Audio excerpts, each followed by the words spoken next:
The cold stone walls of the dungeon pressed in like a coffin around Eddard Stark. His breath was shallow, weak. His once proud frame, now bruised and hollowed by weeks of captivity, trembled faintly beneath the weight of his failure. Honor, that cursed word, had brought him here. He tried to do the right thing, warn Robert, protect the realm, show mercy to Cersei for the sake of her children. But mercy had gotten him nowhere. Joffrey Baratheon sat on the Iron Throne, a boy tyrant with a cruel heart. Cersei ruled from the shadows. His men had been butchered in the Red Keep, and his daughters, Sansa was a prisoner, and Arya, gods knew where she was. When Varys entered the cell, his robes whispering across the stone floor, Ned didn't even raise his head at first.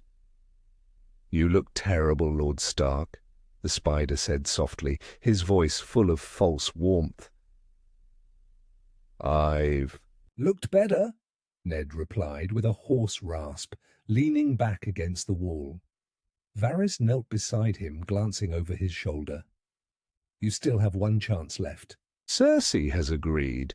You confess to treason, swear fealty to Joffrey, and they'll send you to the wall." Ned's silence was heavy. For a moment it seemed he was considering it, but then his eyes, steel-grey and sharp even in weakness, lifted. "To meet Varys. And if I lie, what happens then? What happens to my daughters, to my name, to the truth?" Varys hesitated. "You will live." But Ned Stark didn't flinch. He'd already lost too much. Robert was dead. The kingdom was falling apart. And the lioness had won because he had tried to be honorable. And then in that darkness something changed. For the first time since arriving in the south, Eddard Stark let go of honor. "I want to send a raven," he said, voice quiet but steady. Varys blinked. "To whom?" "To Stannis Baratheon." The raven flew through the early dawn, cutting through the mists over Blackwater Bay. Within its claw was a message sealed with the dire wolf of House Stark, written in the hand of a dying man who had found something stronger than honor. Purpose. Stannis. Baratheon read it in the firelight of Dragonstone. His face, stern and unreadable, barely shifted as his eyes scanned the contents, but his heart pounded. The letter contained everything Ned knew, that Cersei's children were bastards born of incest, that Joffrey had no claim to the throne, that Robert's last will had named Ned protector of the realm, and that Ned had refused to bend the knee to falsehood. And at the bottom it read, "The Lannisters killed my men, took my daughters. They will pay. You are the rightful heir. Winterfell will back your claim, but come soon, before the lion devours the realm." Signed, Eddard Stark, Lord of Winterfell. Stannis rose, turned to Sir Davos Seaworth, and for the first time in days allowed a flicker of something rare to cross his face. Resolve. Ready the fleet. In Winterfell, Robb Stark stood in silence, as Maester Luwin finished reading his father's hidden message.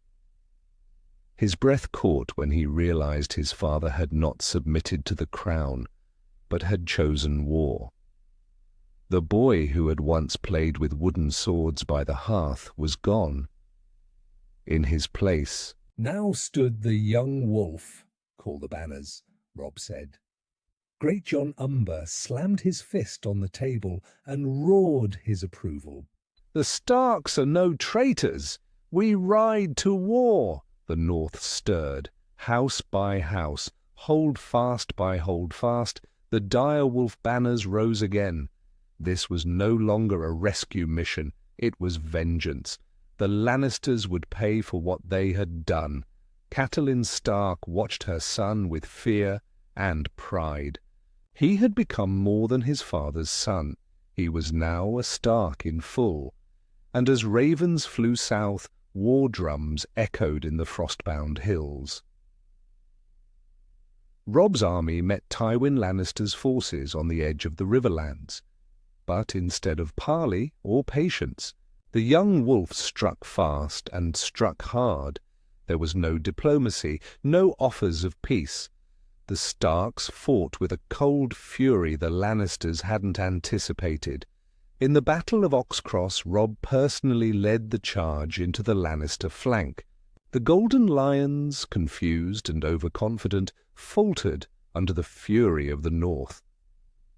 When Robb faced Jaime Lannister in single combat, the duel was fierce and brutal, but it ended with Jaime on his knees, a broken sword in his hand, and Robb Stark's blade at his throat. In that moment, Ned's lesson echoed in Robb's mind. When you pass the sentence, swing the sword. Robb did not hesitate. The Kingslayer's head fell to the earth, and the river ran red. In King's Landing, Joffrey's reign of madness continued. Sansa, now his plaything, was paraded in court and tormented. Tyrion Lannister, returning from the Eyrie, immediately sensed the danger. With Jaime dead, their family's grip was slipping. Then word came, Robb Stark was marching south, with victory behind him and Stannis Baratheon's fleet closing from the east. The realm stood on the edge of fire. Cersei, ever desperate to hold power, offered Ned Stark a final deal. Confess, bend the knee, and she'd spare his daughters. Ned, now aware that both Robb and Stannis were nearing, refused. "They will not kneel," he said, "and neither will I." Varys and Sir Barristan conspired to free him, knowing the realm would not survive with Joffrey's madness unchecked. The night the city prepared to defend against Stannis, Ned Stark vanished from his cell. Stannis Baratheon's assault on King's Landing was swift and merciless, but unlike in the original timeline, there was no Tyrion to command the wildfire. The stores remained unused. Instead, Stannis's fleet blockaded the bay, while his men scaled the city walls under cover of darkness. Inside the city, riots broke out. The common folk, starving and terrified, turned on the gold cloaks. Chaos reigned. As fire engulfed the city, Ned Stark, disguised in a guard's cloak, fought his way through the Red Keep with Arya at his side. They moved like shadows, cutting down guards, avoiding patrols, slipping through secret tunnels Varys had revealed. Cersei, cornered in Maegor's holdfast, poisoned herself, and her youngest son, Joffrey, trying to flee, was captured by Stannis's men and publicly executed the next morning. The people cheered. The lion had fallen. And from the battlements, Eddard Stark stood beside Stannis as dawn broke over a city free of Lannister rule.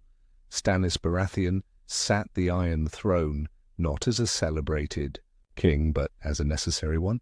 The people of King's Landing welcomed the end of the Lannisters, but not the cold man who replaced them. Eddard Stark stood beside him, not as hand, but as an ally who had helped bring down the usurpers. "I do not want a southern crown," Ned said plainly, gazing at the scorched halls of the Red Keep. "I want my daughters, I want justice, and I want to go home."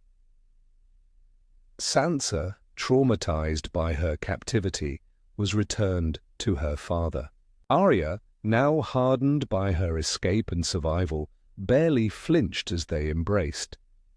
Ned requested one thing from Stannis: let the North go.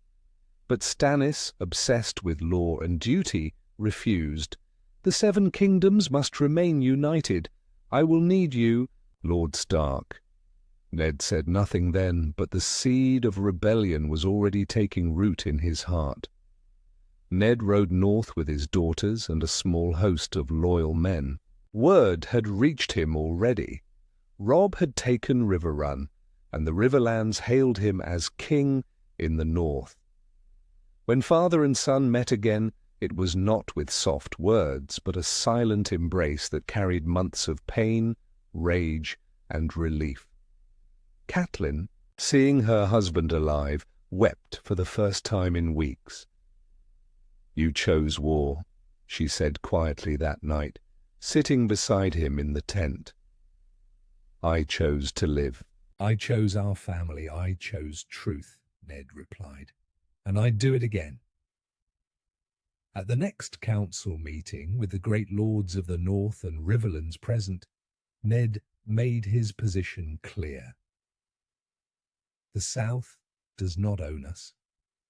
We bled to save their capital, to expose the lies, and they would still hold us down no more. Robb stood, looking to the gathered lords. "Will you have me as your king?"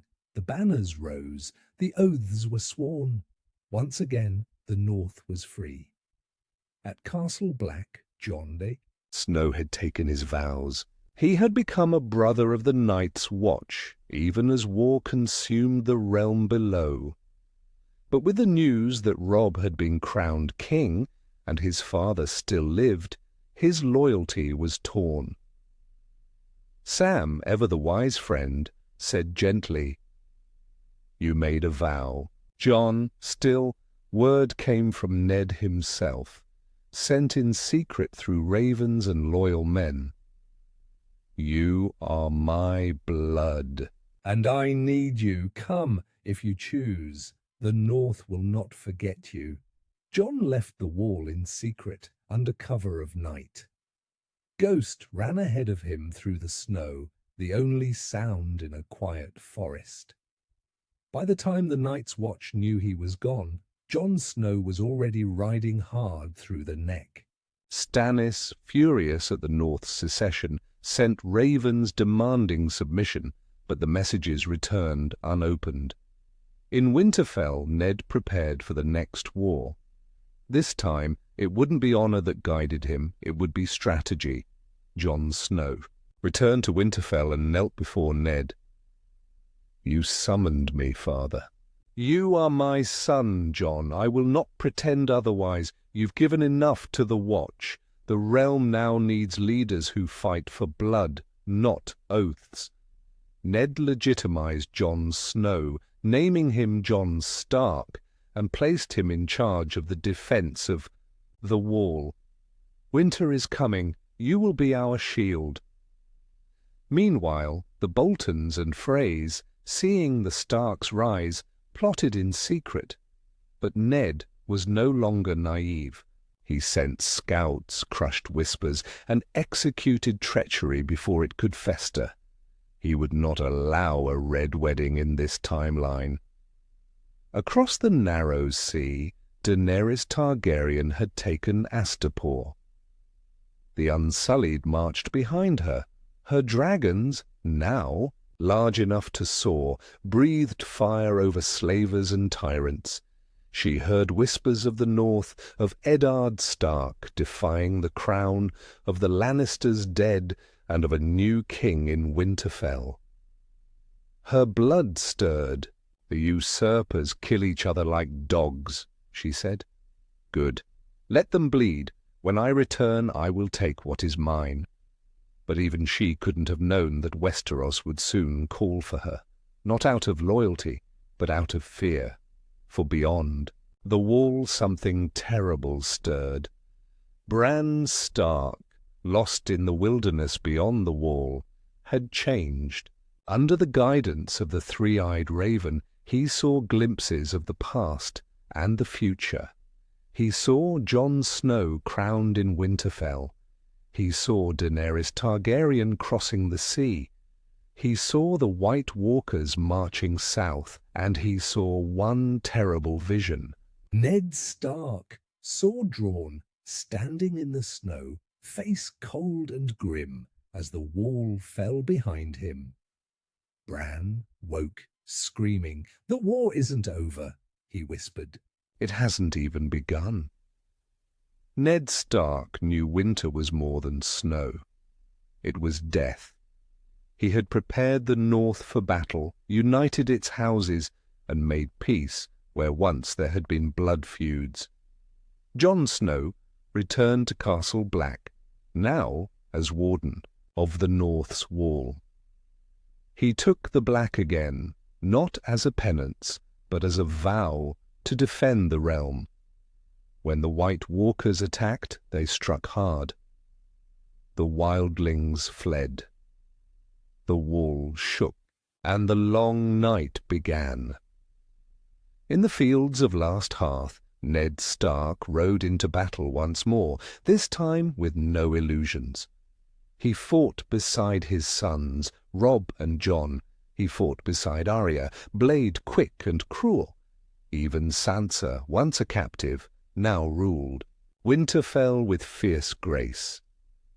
And when the White Walkers broke through the gates of the Night Fort, it was Ned Stark who stood alone, sword in hand, holding them back as the last of the children escaped.